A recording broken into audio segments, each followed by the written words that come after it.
Bonjour, bienvenue dans les 3 minutes coup de boost. Aujourd'hui, je vous fais une vidéo un petit peu particulière pour vous partager ce que le coaching peut vous apporter. Le coaching, j'observe que c'est une approche qui est méconnue et donc je vais vous apporter autant que possible de clarté sur comment ça fonctionne. En tout cas, sur comment moi je l'approche. En général, on va être sur du coaching individuel, c'est-à-dire un accompagnement d'une personne qui va se réaliser sous forme de séances d'1h30 à 2 heures qui vont se faire en face à face, en présentiel ou en visio. À partir d'une problématique que rencontre la personne, on va définir ensemble un objectif à atteindre qui va permettre de, dimensionner l'accompagnement. Combien de séances? Quel espacement entre les séances? Et de s'engager mutuellement par rapport à cet accompagnement. Il ne s'agit pas d'un raisonnement à la séance, mais plutôt, d'une approche globale. On a une problématique, on a un objectif à atteindre et il faudra tant de séances pour atteindre cet objectif et on va s'engager mutuellement sur l'ensemble de l'accompagnement pour, garantir autant que possible l'atteinte de l'objectif. Je dis autant que possible parce que ça veut dire que chaque partie doit faire sa part, aussi bien le coach que le coaché, notamment dans tout ce qui va être du travail interséance. Le fait de clarifier l'objectif va permettre de, confirmer et pouvoir vérifier l'atteinte de l'objectif. Je vous donne 3 exemples de coaching.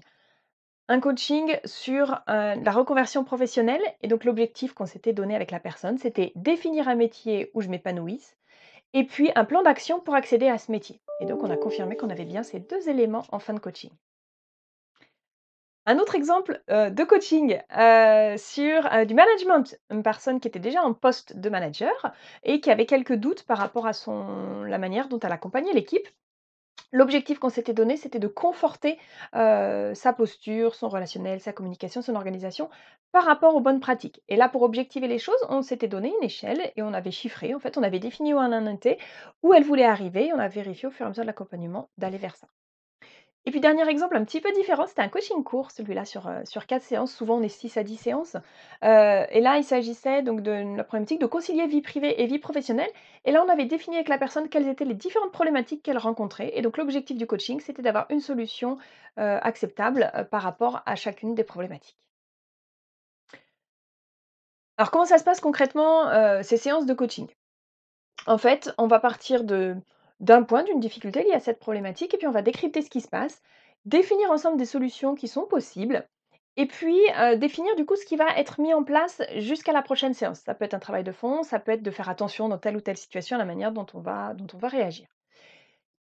Et donc à la séance suivante, on va commencer par faire le point par rapport à ce qu'on avait défini et aussi par rapport à ce qui s'est présenté dans le quotidien, dans le temps d'interséance. Et on va, systématiquement, voilà, travailler à partir du vécu, réajuster les choses et puis aller plus loin. Moi, en tant que coach, je vais m'assurer à chaque fois de vérifier qu'on est toujours bien en train d'aller vers l'objectif qu'on s'est défini. C'est un accompagnement qui est sur mesure, au rythme de la personne, qui permet d'aller, creuser des sujets sensibles, de définir des solutions à la carte, ajustées séance après séance pour garantir l'atteinte de l'objectif à la fin du coaching et ça, c'est vraiment important, cette logique d'aller vers un objectif. Un dernier conseil pour clôturer cette vidéo, si vous avez envie de vous lancer dans une démarche de coaching, n'hésitez pas à contacter plusieurs coachs pour identifier celui avec lequel vous vous sentirez le mieux pour cette démarche qui n'est pas anodine. J'espère que ces quelques éléments vous éclairent sur le coaching. D'ici 1 à 2 semaines, je vous ferai une nouvelle vidéo exceptionnelle pour vous décrypter mon approche de la formation professionnelle. À très vite.